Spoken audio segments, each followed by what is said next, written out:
Right now, the death toll stands at more than a dozen after winter weather hits the southeast, and boy, is it a mess. These are pictures from Atlanta, one of the hardest hit areas tonight.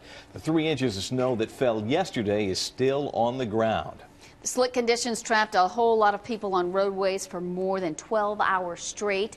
Many in Atlanta say the city did nothing to prepare.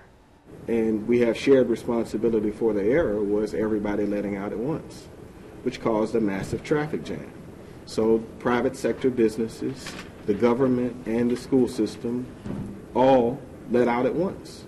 And so during the day, we have 1 million to 1.2 million in the city, and all of those people were out in very bad weather.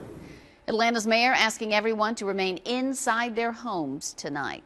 Well, tonight, dozens of people are stuck in Music City as Greyhound monitors the weather just south of us. Well, they're in a little better shape because they're here, and the Red Cross has opened up an emergency shelter to see them through this storm. Fox 17's Megan O'Halloran joins us now live from the Mount Nebo Missionary Baptist Church in North Nashville. Well, Scott and Stacy, 31 people are inside this church behind me here. Many of them are trying to get to Atlanta. Tonight, they'll be sleeping on cots, and of course, it will be uncomfortable, but it sure beats what many people went through in Atlanta last night, including our very own Tennessee Titans linebacker, Xavier Gooden.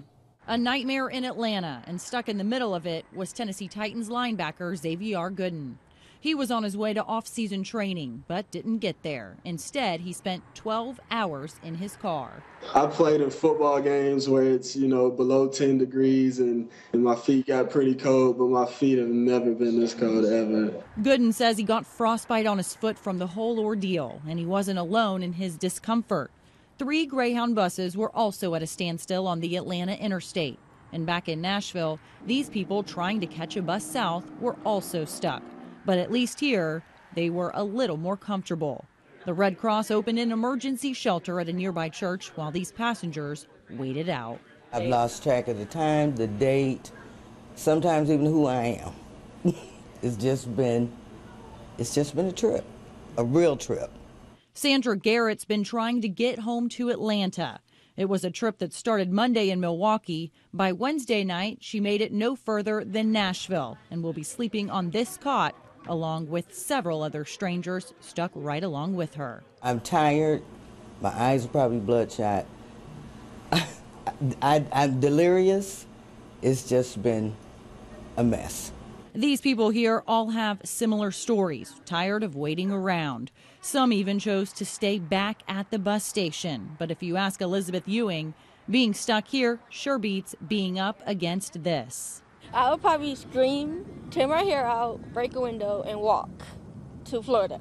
Titan Xavier Gooden lived through it. It was a crazy experience, just sitting there in the pitch dark and not knowing, when you're going to make it or if you are going to make it.